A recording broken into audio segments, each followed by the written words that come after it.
Today on The State of Us, the court limits government contact with social media as drugs power the industry.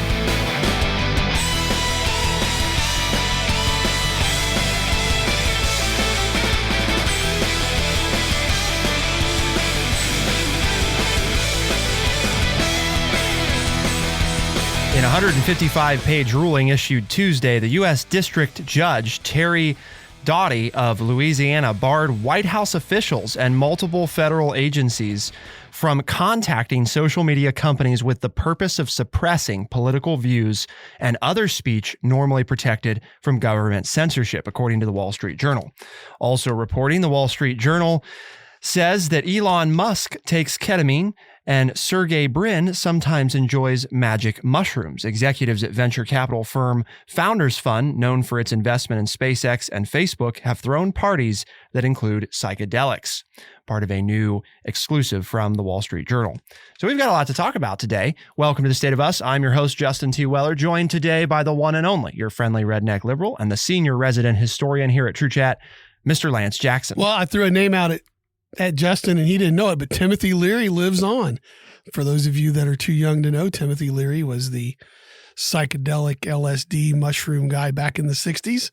Boy, all of a sudden, we don't want to do psychedelics and LSD anymore, and they're bad. And now, 50 years have gone by, and good old Elon Musk and building electric cars and spaceships and stuff. Yeah. Things are happening. Taking some ketamine, and the head of Google's all into mushrooms and everything. So, yeah. You know, the wheels on the bus go round. They do. And then the judge says the government can't be controlling the internet as much as they are. Or as much as they're wanting to. Allegedly.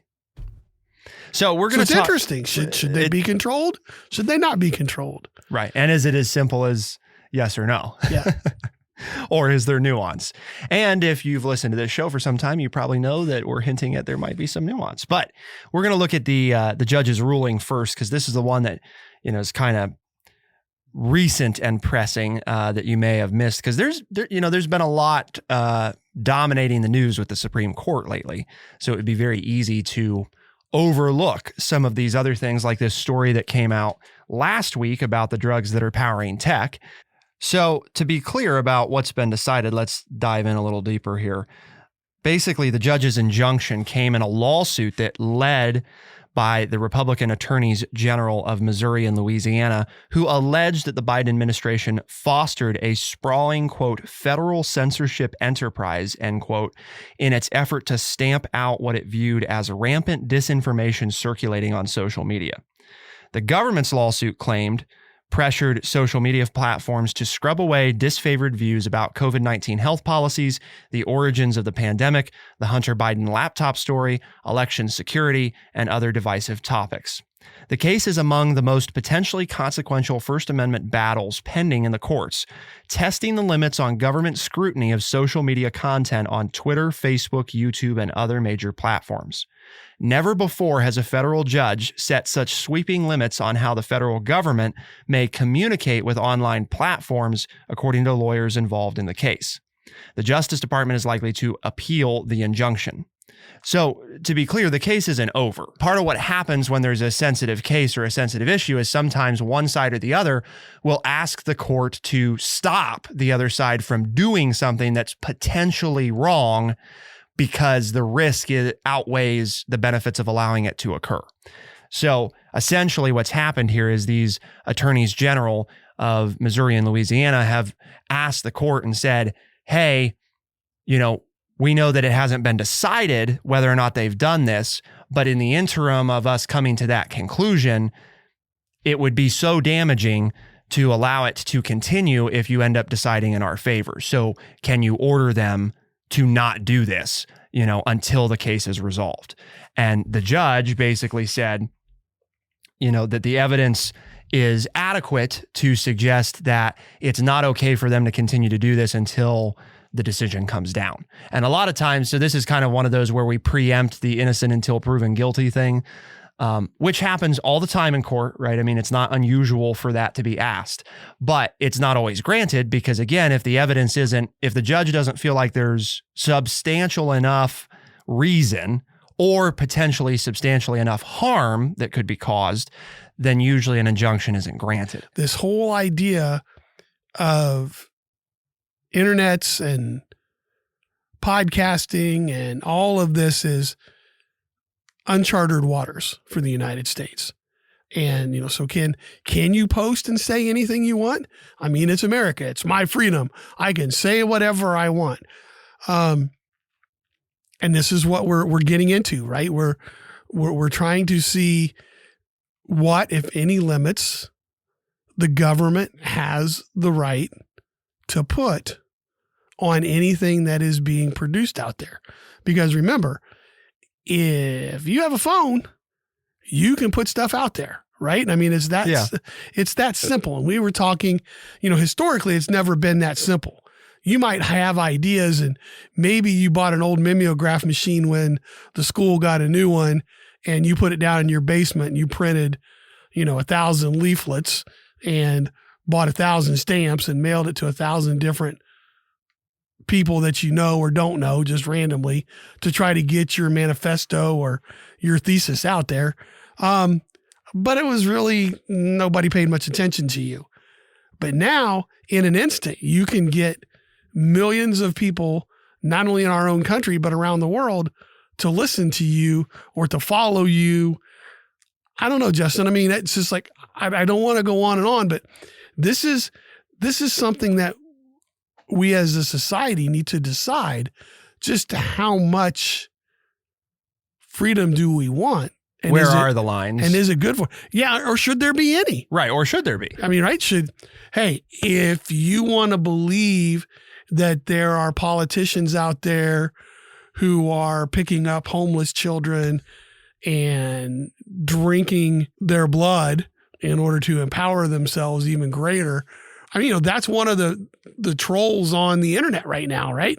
Or has been for years. And there are people out there who I talk to who say, well, yeah, that's real, and there are things they're saying about, former, First Lady Mrs. Obama and horrible things that she's doing. And it's not getting reported, but hey, it's out there on the internet. And I've got young people walking up into me, see, it's on my phone. So it must be true.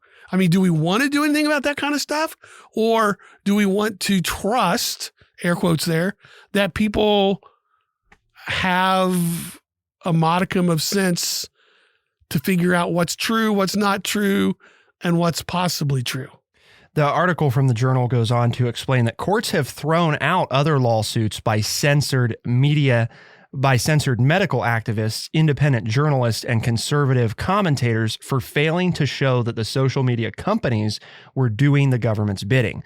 The important distinction here, okay, because you say, okay, well, courts have thrown out lawsuits by censored medical activists, independent journalists, conservative commentators, blah, blah.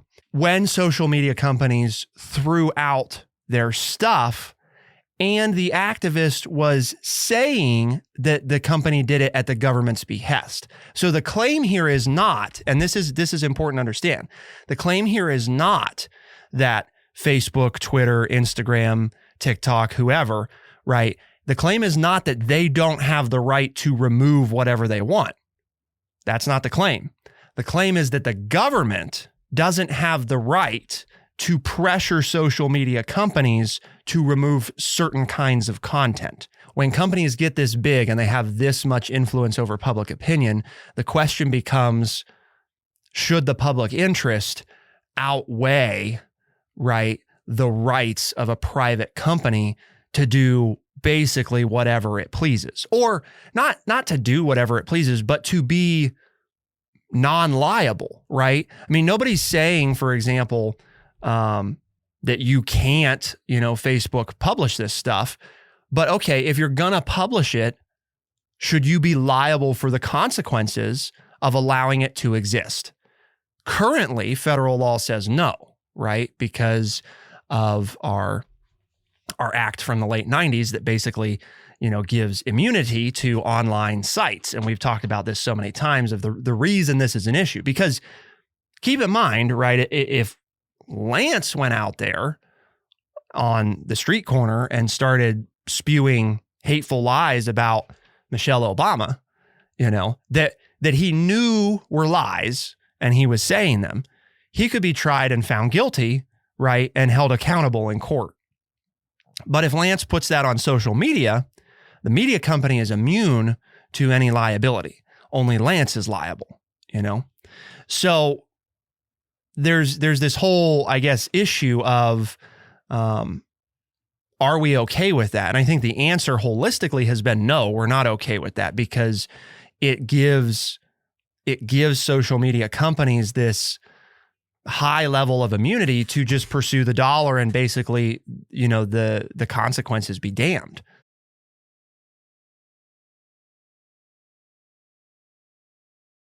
And this is with artificial intelligence emerging and finding out some of the things that the Chinese are doing and the fear of Vladimir Putin and what he did in the last couple of elections with his propaganda machine. I mean, this is bigger than just what you and I can post or what anybody can post. I mean, right? I mean, I'm thinking of this and that's as we talk, and we didn't talk about this, so I don't know if I'm off base or not, but I think that's with the precursor of AI and all this stuff that we don't know, and people foreign entities messing with our elections and things. Well, I'm going to leave you with this question because we're going to go into the next segment and talk about this a little bit more, because it informs our conversation about who is responsible for deciding if content is worthy of your attention or not. Is that the sender's job to make sure that it's accurate, or is it the receiver's job to make sure that it's accurate? Whose job, whose responsibility is it? Keep it here on The State of Us, and we'll be right back.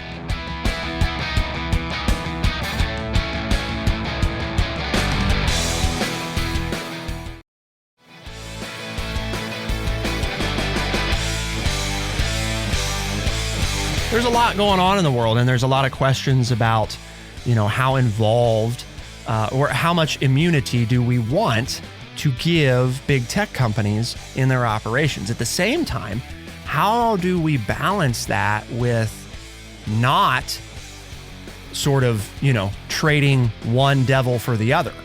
It's easy, for example, right now, because this has been brought by two conservative attorneys general, right? It's easy to say, well, they don't like, right, what's getting censored, so they're upset about this, so they don't want the government to be able to do anything about it. Okay. So we could say, right, I mean, like if you're a liberal, you could say, well, they're stupid, they're wrong, this is dumb, of course the government should have a say. Okay, well then to those people listening who might feel that way, how are you going to feel if conservatives are back in power and then they start taking on the liberal stuff and saying, oh, well, we're not going to help with liberal disinformation. And that's why, I guess, that's why we're pointing out we don't want to be unnecessarily, doomsday about or Orwellian about our thinking here, but we also have to be very careful about, we know from world history, right, and even current events, it is very easy for governments to cross the line between doing what's best for the citizens and doing things to limit their citizens' access to information that might cause dissent. And that's a super difficult line to navigate. And when you lose it, right, when you cross the line, and you go over the line like you have, for example, in Russia, right, into we're controlling the media's message and what information people can really get access to, it's pretty hard to come back. It's pretty difficult to return from that, because once the government starts doing it, it's easy for it to balloon into, well, we also have to, we got to look at, 20 different areas. And before you know it, you're the arbiter of truth. And I don't think that in this country, I don't think that we want our government per se to be the arbiter of truth. No, but we also know that we are very split right now. And one of the reasons why we split, A big reason, is because there's all this information out there that people have access to. But it's not that they just have access to it. And I know everything, we keep harping on this, but it's so true. But because you look up one thing, your phone or your news app will send you more and more and more and more and more. Whereas if I pick up 2 or 3 daily newspapers and read, they are what they are. you know what I'm saying? They don't just keep pounding me with the same information because they're covering everything.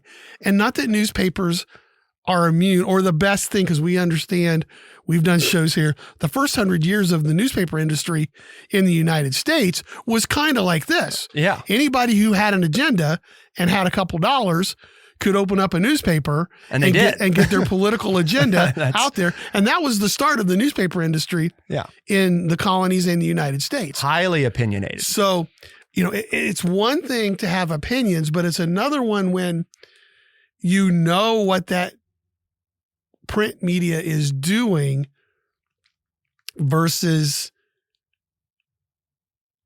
you don't know where it's coming from, and yet you're just going to receive it every morning when you wake up or every lunch hour when you look at your phone.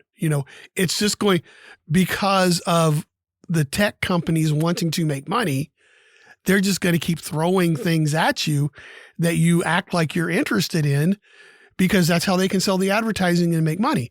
So now you're not getting well-rounded news. That's my qualm, right? Against the way it's done. Well, and obviously, though, I don't want the government involved in anything, because I want to be able to read everything.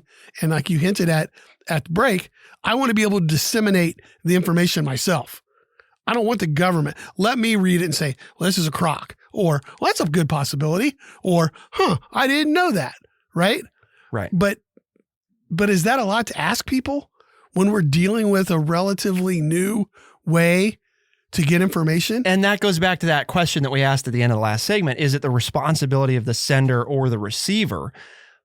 I believe, right, and I think Lance probably believes the answer is yes. It's the responsibility of both. At the same time, it's really hard to put a lot of responsibility on the receiver of the information when so much of what we receive is unconsciously being pushed in front of us.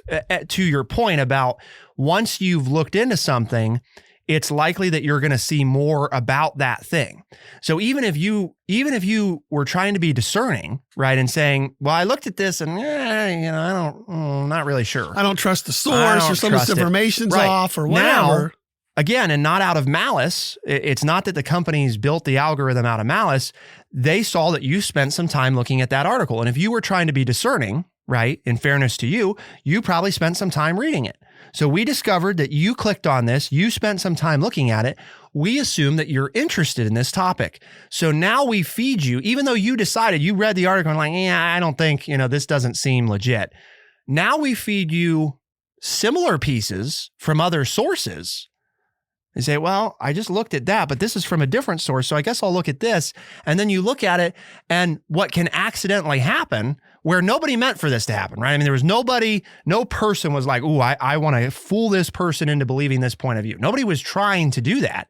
But because of the way the algorithms are built, we serve you more of this similar content. You're 10 articles in and you're like, well, there must be some truth to right, this. There might, I mean, there's a lot of people, different pieces. There's a lot of different sources that are bringing this up, and I'm not super familiar with any of them, but they all seem independent from each other. So I mean, now, right, and we know that that's that human psychology thing. They've done experiments where, for example, they start out with a group of people and they ask people, like one of the great ones is, 2 + 2 = 4. And at the beginning of the experiment, everybody agrees, and then they say, no, 2 + 2 = 5, true or false. Well, everybody the first 30 times says false, but as it progresses, as you keep asking and as you keep putting it in front of them, they slowly find that even though people know that it's not true, they will start to accept it as truth because of the repetition. And that's, I think, a huge thing that we're getting at here that's different, vastly different than what we've dealt with in other forms of media. To your example, Lance, of these people right back in the day, well, I'm gonna get this printed and I'm gonna send it out there and everybody's gonna read my manifesto. Okay. Well, there's a lot of time, money, and effort involved in getting that done. And yeah, if you have a little bit of money, you can probably get some of it done, right?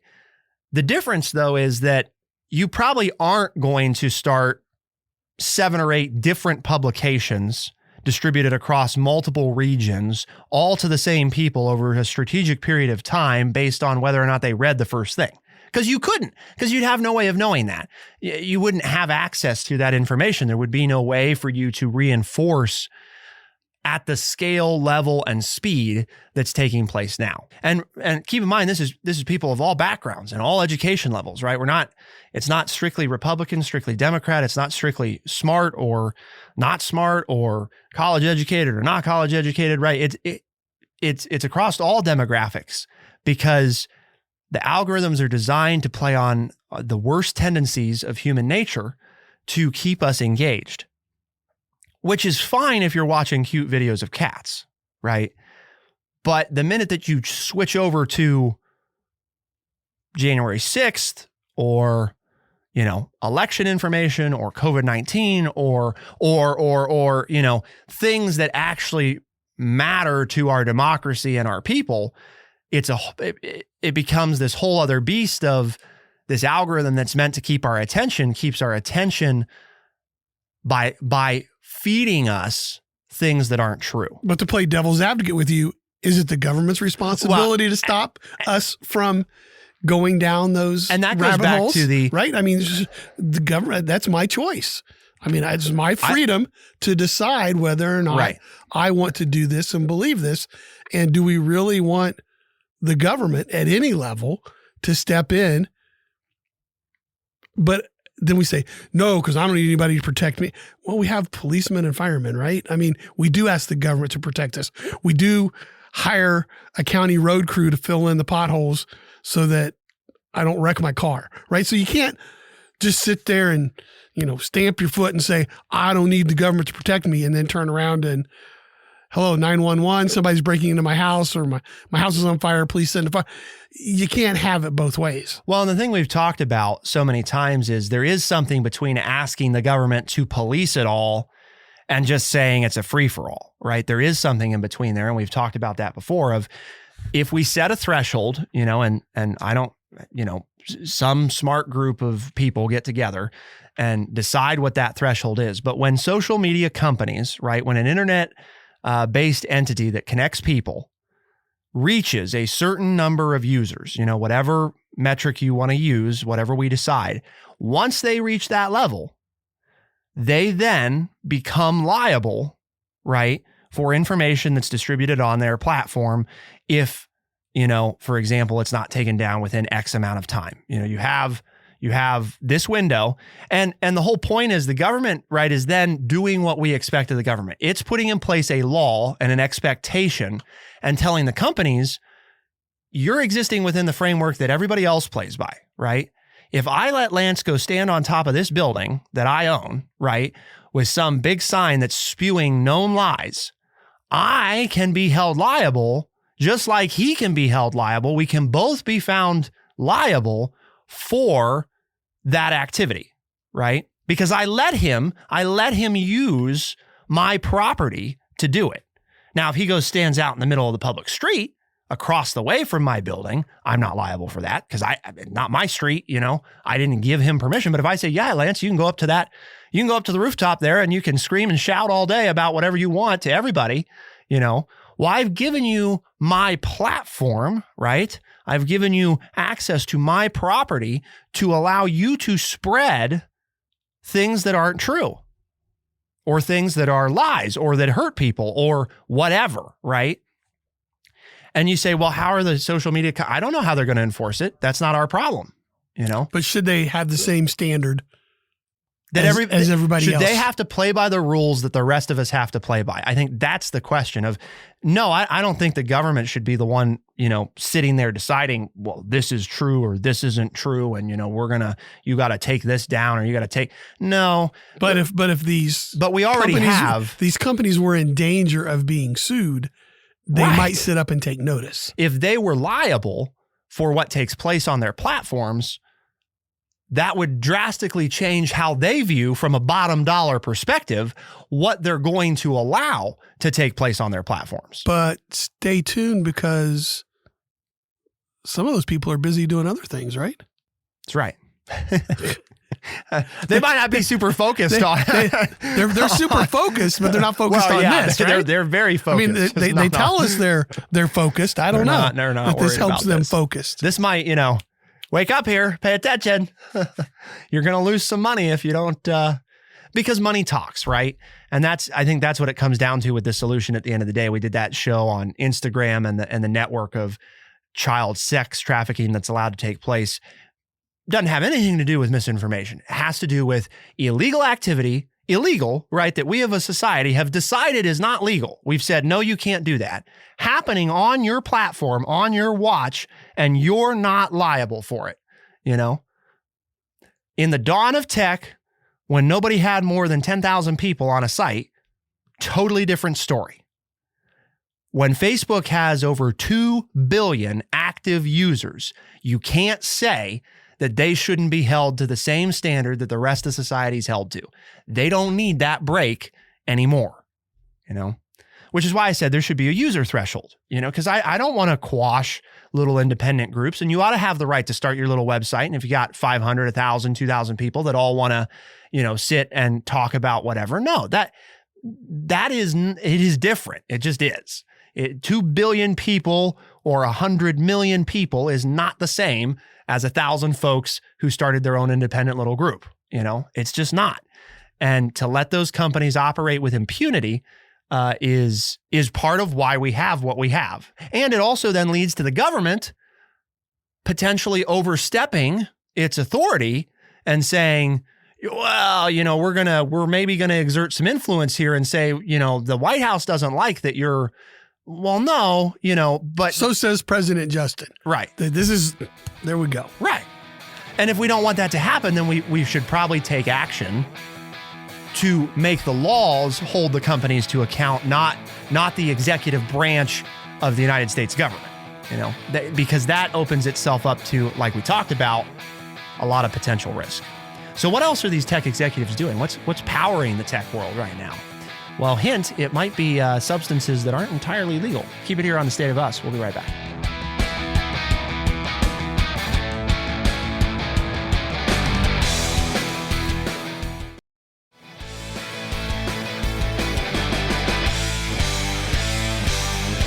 The drugs that power tech: ketamine, LSD, and mushrooms. Well, see, Lance, now we figured out how they... Front page of the Wall Street Journal. How they took over the world, right? Just so people know, right? That's where this is coming from, yes. The information comes Well, from... it helps them deal with depression. Yes. And it helps them be creative, is what Opens their their claim. minds. Opens their minds and allows them to focus and be creative. So they can't have open minds without this stuff, I guess, is the... Well, there's a the trouble? gentleman in there in the article somewhere, and I can't find it just this second, but he basically says, this helps me be extraordinary. Right. And we're not born extraordinary. So therefore, this is how I get to be creative, is because I'm doing my mushrooms or I'm doing my psychedelic drugs. We're not born extraordinary. Well, maybe we're not all born extraordinary, Right. But I don't know that nobody is. You know what I I mean? thought that was a pretty bold statement. That is a pretty bold statement. That's a pretty... Just because you're not born extraordinary. right, yeah. Doesn't mean I'm not born extraordinary. Maybe I'm extraordinary. You don't know. Our listeners probably think we're pretty extraordinary. I think so. Or extraordinary, if you want to. But, Elon Musk That's right. is the lead to the story, right? Yes, Elon. Not that now, let's be fair. He's using ketamine. Yes. And this is according to people who have firsthand knowledge. Multiple sources with firsthand knowledge reporting to the Wall Street Journal. And ketamine is, for our unadulterated listeners, Are unadulterated? are pure in thought. Yes. Are pure in thought and pure in motive listeners. Ketamine is again, here we'll cite our sources, right? According to the DEA, So the Drug Enforcement Administration, the United States federal government, ketamine is a dissociative anesthetic that has some hallucinogenic effects. Ketamine distorts the perception of sight and sound and makes the user experience a feeling of euphoria or dissociation. But doctors have used it, right, in the past to treat people with anxiety and depression. Ketamine is an approved medical product as an injectable, short-acting anesthetic for use in humans and animals as a nasal spray for treatment-resistant depression. So, I mean, to be clear, ketamine is a legally prescribed medication. It's illegal to use it without a prescription, which is what we get into here. So, it's basically it's a type of sedative, right? Feeling calm, relaxed. It can cause immobility in higher doses, relief from pain and amnesia. But it's supposed to be given or prescribed by a doctor. Yes. It's also been used to facilitate sexual assaults. So you dose a potential victim, right? And then it makes it easier to take advantage of somebody because of its sedative effect. More like like kind of a date rape drug. Yes. It can be a date rape drug. So street names: Cat Tranquilizer, Cat Valium, Jet K, Purple, Special K, Super Acid, Super K, Vitamin K. Are we bashing these people just because they're rich and famous? Now, in fairness, I mean, that's Elon Musk, right? Sergey Brin, who Google, one of the Google founders, sometimes enjoys magic mushrooms, right? So there's a lot of different ones. And then they talk about some founder fund parties that were known to use psychedelics like LSD. So the one thing here is it's a wide range of stuff, right? It's a wide range of different things, but they all share that link of some kind of psychedelic. Well, and the effect. reason the Wall Street Journal picked this up as a story is that this is kind of an unwritten, like we just let it go. There aren't too many of these companies out. I mean, is anybody shocked to learn this? Who are, right. But we're starting to get some violence coming out of this, right? There's been the gentleman, I think, in the San Francisco area who was killed after attending one of the parties. And there was obviously, brother, sister, and former lover involvement and everything else, but the drugs are involved. And then, well, these are high-end tech companies, right? I mean, how many people have Tesla stock or SpaceX stock in their 401k portfolio? And so now boards and directors are starting to question, okay, we've kind of turned a blind eye to this in the past. It's just kind of what this segment of society does. But should we be worried about some kind of investor backlash if this continues unchecked? There's that almighty dollar again. That's really why it's the story, right? It's like nobody cares. It's your private life. Do what you want to do. Those kinds of things. But now you're starting to talk about investors' dollars as more and more negative stories start to come out of Silicon Valley that are talking about these raves or these parties, these private parties that people are having that are causing criminal activity. Well, not causing, but where criminal activity then takes place. The other thing to mention, and you and I talked about this. So does this make our company look bad? In pre-production, which I think is important to mention, is when you have influential people like this participating in these activities and it is known and they're not accountable for it, or they're not accountable the way that you or I might be. The other thing that happens, and this is a difficult thing to measure, is the influence factor of how many people who think that Elon Musk is the greatest thing since sliced bread, who do not use ketamine currently illegally, right? How many of those people now, well, maybe I should try that. If it's good enough for Elon Musk, why aren't I doing it? Right. And you say, well, why, is that a big deal? Because if they want to do that, okay. Well, the issue, and here's the discrepancy between the ultra wealthy using it and the everyday person using it. They often are going to have pretty decently vetted sources, right? They're probably paying top dollar. And that doesn't, I'm not saying that makes it okay, but their level of safety and their access to treatment should things go wrong are generally way better than Lancerai. They probably have the money to go to the doctor every week to check their blood levels and to figure out what dosage they need in order to remain healthy. They probably have the money to have the doctor come to them to check, anonymously, discreetly, how am I doing? Right? I mean, they do. They have that kind of money. They're just not walking down to the street corner and picking up something that somebody is selling that's called ketamine, right? And then ingesting it. Yep. On their own. And that's some of these people that are really, that's our concern, right? Some of these folks that are really conscious about their health, too, are going to have, before they take stuff, they're going to test validity and chemical makeup of these things. So they're also going to know that when I said I was taking ketamine, it was actually ketamine, right?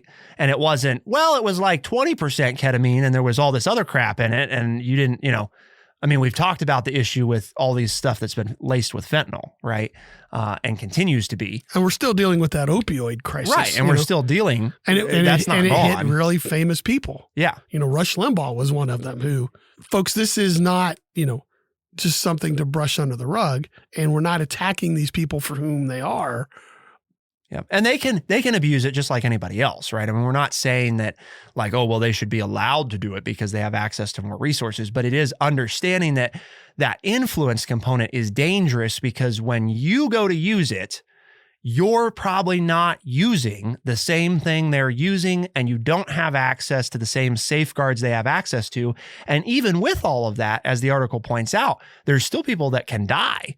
That have died. Yeah, not can, have, and will die as a result of improper use. And that's with all of those advantages. So then when you take people who don't have access to those resources and they start doing it, it's a whole, that's where I think the biggest issue lies, right? Is not, they're using illegal stuff like surprise, surprise, are any of us shocked? No.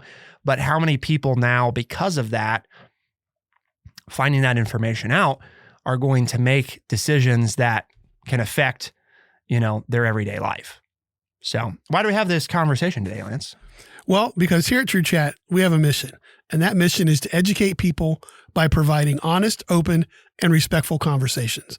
And hopefully you've enjoyed today's show and you share it with others. And when they say, well, that sounds like something I might like to listen to on my own in its entirety, tell them they can find us as a podcast on Spotify, Overcast, Stitcher, Apple Podcast, and everywhere podcasts are found. The State of Us releases new episodes every Tuesday and Thursday as a podcast, first thing in the morning. Those same episodes are heard on the weekends on AM and FM radio stations across the United States and parts of Canada.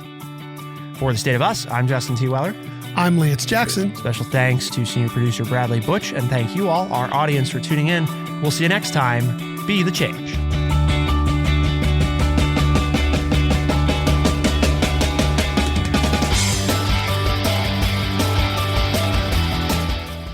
Be sure to check out our website, thestateofus.org, for books, articles, and all the ways to tune in. thestateofus.org.